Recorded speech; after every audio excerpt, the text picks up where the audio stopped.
اب آپ نے جانا ہے تو آپ کو مختلف مکاتب فکر ملیں گے. کسی کا نام بریلوی ہے، کسی کا نام دیوبندی ہے، کسی کا نام اہل حدیث ہے، کسی کا نام شیعہ ہے، کسی کا نام وہ مماتی ہے، کسی کا نام حیاتی ہے. یہ بے شمار قسم کے افکار آپ کو ملیں گے، اور ہر ایک مکتب فکر وہ شدت میں ہے اور دوسرے کی نفی، اور نفی نہیں نفرت. اگر آج کے ماحول اور علماء کو دیکھو گے تو آپ بھی متاثر ہو جاؤ گے، کسی نہ کسی کے پیچھے پڑ جاؤ گے آپ. لیکن اگر آپ قرآن کو سامنے رکھو گے کہ نبیوں نے کس طرح دعوت دی، ایک تو بہت بڑا دھوکہ گمراہی کی حد تک، یہ اس کے عقائد خراب ہیں، اس سے ملنا نہیں، یہ بدعتی ہے، اس سے ہاتھ بھی نہیں ملانا، اس سے ملنا بھی نہیں ہے، ان کا رد کرنا ہے، یہ گستاخ ہے، یہ گستاخ اکابر ہے، یہ گستاخ صحابہ ہے، یہ گستاخ فلاں ہیں، ان کو تو ہاتھ بھی نہیں ملانا. موسیٰ علیہ السلام کو تو اللہ فرعون کے پاس بھیج رہے ہیں، دنیا کا سب سے بڑا کافر، جس نے کہا انا ربکم الاعلی. اور موسیٰ علیہ السلام آگے منت کر رہے ہیں، یا اللہ انہ یضیق صدری ولا ينطلق لسانی فارسل الی ہارون ولہم علی ذنب فاخاف ان یقتلون. 5 عذر پیش کر رہے ہیں موسیٰ علیہ السلام. یا اللہ میرا تو سینہ تنگ پڑ جائے گا، میں کیسے جاؤں، میری زبان نہیں چلتی. ہارون کو بلا، وہ اچھی بات کرتا ہے، میں نے ان کا ایک بندہ بھی مارا ہوا ہے، وہ مجھے مار دیں گے. یہ 5 عذر موسیٰ علیہ السلام نے پیش کیے کہ مینوں نہ گھل، میں نہیں جاندا. سیدھا صاف جو مطلب تھا مینوں نہ گھل. تو اللہ تعالیٰ نے کہا اذهب الى فرعون، جا تو ہی جائے گا. کہ اچھا چلو میری ایک منت مان، میرا بھائی میرے نال کر لے. کہا اچھا اذهبا انتما بآیاتنا، چل تو بھی جا اور ہارون بھی جائے، جا کے دعوت دو. حل لک الی ان تزکی واہدیک الی ربک فتخشی. تو قرآن پڑھو، قرآن پڑھو کہ کس طرح نافرمان اور اللہ سے دور اور اسلام سے دور لوگوں کو کس طرح قریب کرنا ہے. پھر تو تمہیں صحیح تصویر نظر آئے گی. تم کو فلاں ہمارے اکابر ہیں، انہوں نے یہ کیا، فلاں اکابر نے یہ کیا. اب ہم اکابر کو دیکھیں کہ مولوی طارق جمیل کو دیکھیں، تو میں تو کہہ رہا ہوں مجھے دیکھو ہی نہیں، قرآن کو دیکھو. یا قوم اعبدوا، یا قوم پہلا لفظ محبت کا، یا قوم، یا قوم، یا ابت، یا ابت، یا ابت. ابراہیم علیہ السلام کس پیار سے بات کر رہے ہیں، یا ابت، یا ابت. قرآن سے جی لگاؤ، قرآن کو اپنی زندگی کا محور بناؤ، اور سیرت پاک جو کیف عاملہم جیسی کتاب میں نے سیرت میں نہیں دیکھی، اس کو اس طرح پڑھو کہ جیسے یہ کھانا روزانہ کھاتے ہو، اس کو روزانہ پڑھو کہ میرے نبی نے زندگی کیسے گزاری. پھر تو صحیح تصویر تمہارے سامنے آئے گی. ورنہ کوئی کسی بزرگ کا حوالہ دے گا، کوئی کسی بزرگ کا حوالہ دے گا. اکابر امت قابل احترام ہوتے ہیں، قابل اتباع صرف اللہ کا رسول ہے، صرف اللہ کا رسول ہے اور ان کے صحابہ ہیں جن کی اللہ نے جنت کی گواہی دی. کلاً وعد اللہ الحسنی اور ان الذین سبقت لہم منا الحسنی اولئک عنہا مبعدون. یہ گواہی اللہ نے کسی اور کے لیے نہیں دی. تو ان کو، ان کی سیرت کو سامنے رکھو تاکہ تم مسلم بن کے رہو، مومن بن کے رہو، موحد بن کے رہو، داعی بن کے رہو.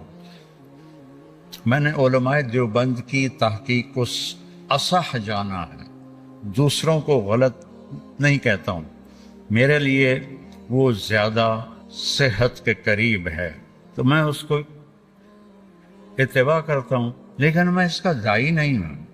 میں اسلام کا داعی ہوں۔ کیا فرق ہے؟ نماز پڑھو، یہ اسلام ہے۔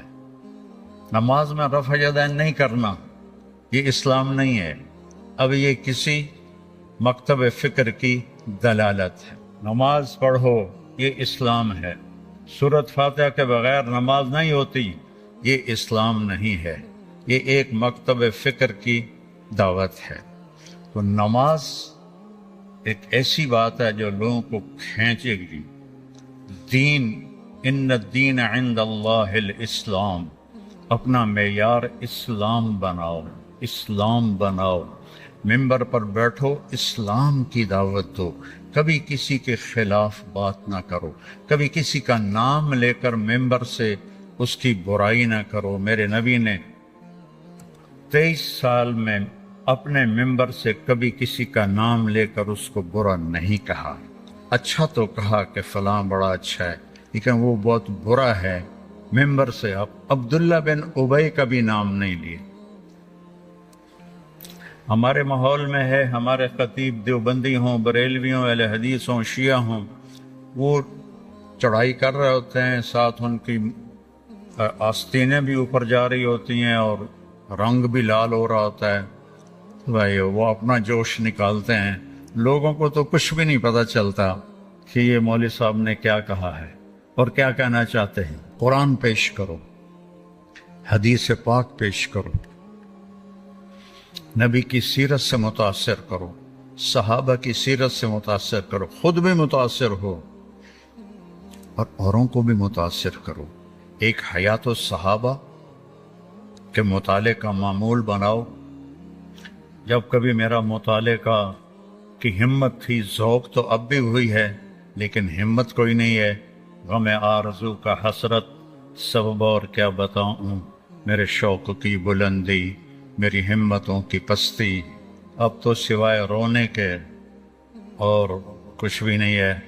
کبھی کبھی اپنی کتابوں کو دیکھ کے ان سے لپٹ جاتا ہوں اور رونا شروع کر دیتا ہوں کہ یا اللہ، میں نے تو کبھی سوچا بھی نہیں تھا کہ میری زندگی میں کوئی دن ایسا بھی آئے گا کہ میں مطالعہ نہیں کروں گا، اور آج سال ہا سال گزر گئے ہیں، ایک ورق کتاب بھی نہیں پڑھ سکتا ہوں کہ میرا سر پکڑا جاتا ہے، یہ جگہ بوجھل ہو جاتی ہے اور آنتیں کٹھی ہونا شروع ہو جاتی ہیں۔ اللہ کی مرضی ہے، راضی ہیں اس پر۔ تو میرے عزیزو، امت بن کے چلو، مسلم بن کے چلو، برے سے برے کو بھی سینے سے لگانا سیکھو۔ جب میں تلمبے میں طوائفوں میں کام کیا تو صرف بیٹی کہنے پر وہ رونے لگتی تھی کہ جی سانو تو ساڑے پیو کدی بیٹی نہیں آکھیا، تسی سانو بیٹی آندے۔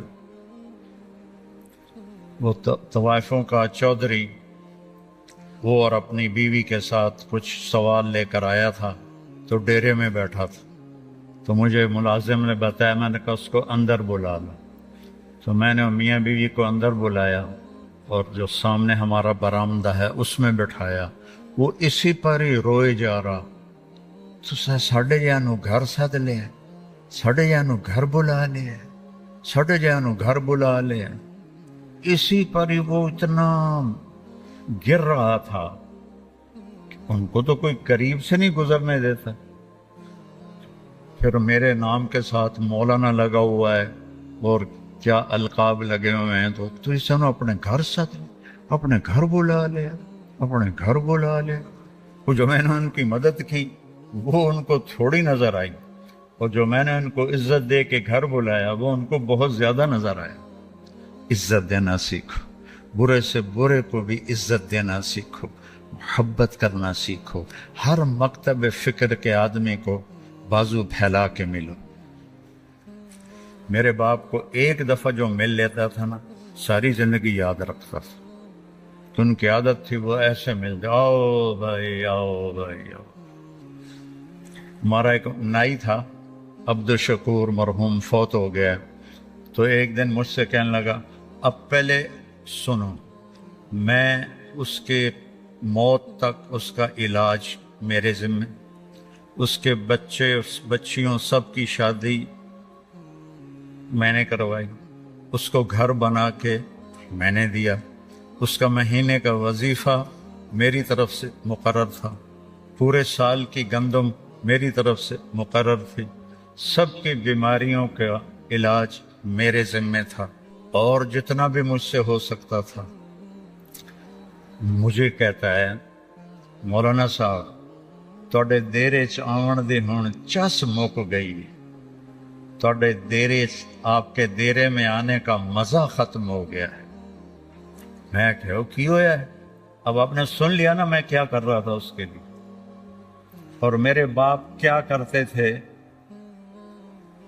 کہ جسلے میں دیرے چمنا ہوں میاں صاحب دورواں دیان آؤ بھائی عبد الشکور آ گیا، آؤ بھائی عبد الشکور آ گیا۔ وہ بشیرہ وہ ہمارا کچن کا ملازم تھا ڈیرے کا، اگر صبح کا ٹائم ہوتا تو کہتے جا 2 بندیاں دا ناشتہ لے کے آ، وہ کھاتا بہت تھا۔ دوپہر کا وقت ہوتا تو کہتے 2 بندیاں دی روٹی لے کے آ، کہ وہ ماشاءاللہ کھانے کا بادشاہ تھا۔ میرے باپ کی اتنی خدمت تھی، روٹی کھلا دینا اور یوں ملنا، آؤ بھائی۔ وہ کوئی بڑا آ جائے ذمہ دار یا کوئی نائی تھا بیچارہ، آؤ بھائی عبد الشکور، کہنے لگا تواڈے کول آویدا ہے، تواڈا منہ ایدے ہوندا ہے، مسافہ ایدے کر دے ہو، ساڈا سارا مزہ ہی مک جاندا ہے۔ میں کہا تیری بیڑی تر جاوے جیڑی میں تیری انج خدمت کرنا وہ تینوں یاد کوئی نہیں، کہ وہ تو ٹھیک ہے پر جڑا تسا این کر کے مل دے ہو نا، یہ ساری چس مک جانتی۔ تو بشار ابتسامک فی وجہ اخیک صدقہ، مسکرا کے ملو، ہنس کے ملو، کوئی ہو، بریلوی ہو، دیوبندی ہو، شیعہ ہو، سنی ہو، مماتی ہو، حیاتی ہو، سلفی ہو، ایسے آؤ جی۔ جنت دوزخ کا فیصلہ تم نے کرنا ہے، ایمان پہ مرنے نہ مرنے کا فیصلہ تم نے کرنا ہے، یہ تو اللہ نے کرنا ہے۔ من کان آخر کلامہ لا الہ الا اللہ دخل الجنہ۔ اور کتنے لوگ ہیں جو زندگی بھر غفلت میں گزاری لیکن مرتے ہوئے کلمہ پڑھتے ہوئے دنیا سے گئے۔ تو اللہ نہ بنو،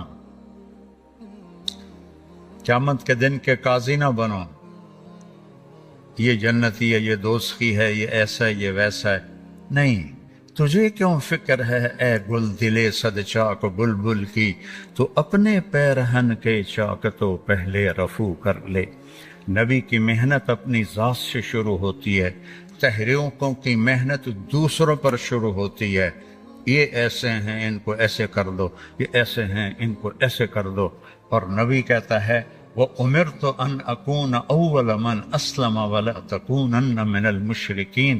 میرا رب مجھے کہہ رہا ہے کہ پہلے میرے نبی آپ خود مسلم بن کے دکھائیں اور شرک سے پاک ہو کر دکھائیں، آپ مثال بنیں اپنے آپ کو۔ تو تبلیغ کی محنت بھی اپنے آپ کو بنانے کی محنت۔ میں جب 1971 میں نکلا 3 چلے کے لیے تو یہ دعوت بھائی ہم تو دین سیکھنے کے لیے نکلے ہیں، ہم ہدایت پانے کے لیے نکلے ہیں۔ تو یہ ایک نبی کی محنت شروع اپنی ذات سے ہوتی ہے۔ قرآن کی تلاوت کو اپنی زندگی کا معمول بناؤ اور قرآن کو تدبر سے پڑھنا سیکھو۔ میں تفسیریں پہلے پڑھتا تھا جب کبھی ہمت تھی، اب تو کئی سال ہو گئے کبھی نہیں پڑھتا ہوں۔ تلاوت کرتے کرتے الفاظ سے جو معنی کوئی سمجھ میں آتے ہیں وہ میں بیان کر دیتا ہوں۔ تو تدبر فی القرآن، افلا یتدبرون القرآن ام علی قلوب اقفالها۔